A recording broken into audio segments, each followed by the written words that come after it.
This image is by Gabby. She's at ISO 400, 50 millimeters, f3.2 at 1/200th of a second. The exposure is perfect. It's right on. The amount of light hitting the image sensor is perfect.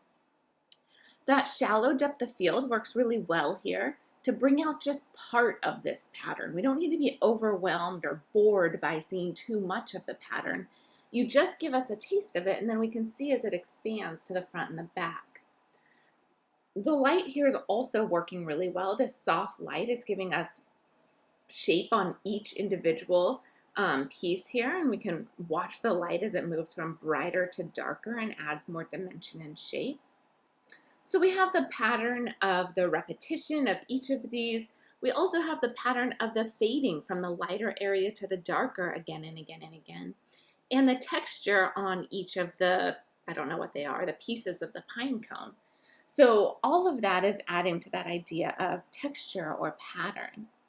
That shallow depth of field, like I said, is working great, and including your hand kind of personalizes this image. This is another image by Kim. She's at ISO 100, 55 millimeters, f5.6 at 1/400th of a second. So all of those settings look good. The light here is what's really making this image come together. So you have your fabric here, it looks like a fan, I think you said, and we have the lines coming through, but the way the light is hitting it is really just showing us part of it in the same way that Gabby did with her focus in the last image, and is bringing our attention right where you want it. It makes each line and each piece of thread really stand out. And all of this in between area, that netting sort of fabric there, we can see much more detail there because of the light that's coming in. We have pattern everywhere. We have pattern on the handle, we have pattern of the fabric, we have the pattern of the repetitions here, we have line, we have shape, we have everything in this image. Really beautiful image. This image is by Dominic. You're at ISO 100, nice and low, 37 millimeters, f18, so a lot of depth of field at 0.4 seconds. Now, if you were on a tripod for this, then you're all set. Everything looks great.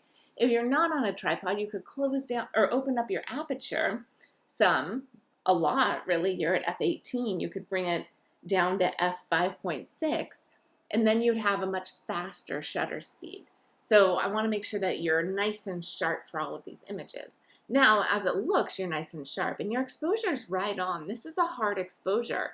Your camera is going to tell you to really underexpose this image so that these whites end up as middle gray, but you overexpose that, and we're able to hold on to all of these whites. We have a lot of areas that are getting blown out in this image, but you held on to those whites right where we want them. So if the focus of the image is this shape here, not the building in the background, which I think is your intent, then you have a great exposure for this image.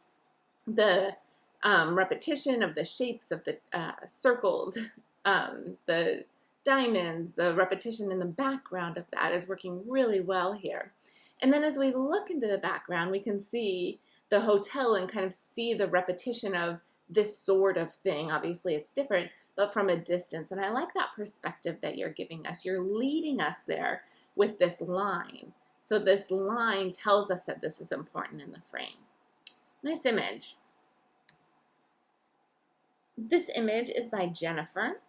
Let's see, you're at ISO 200, 55 millimeters, f5.6 at 1/100th of a second. So all of those settings are looking good.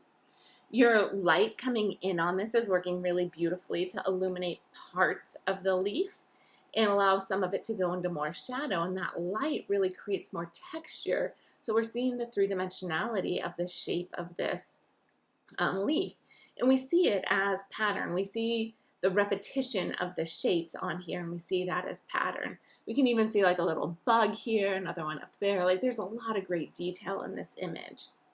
So we see shape. You've simplified it by just using one color pretty much, so that allows us to really focus just on what you want us to, the shape and pattern of your subject. Getting closer worked really well in this image. The one critique I would say would be to edit this area out so we don't have that bright area competing for our attention.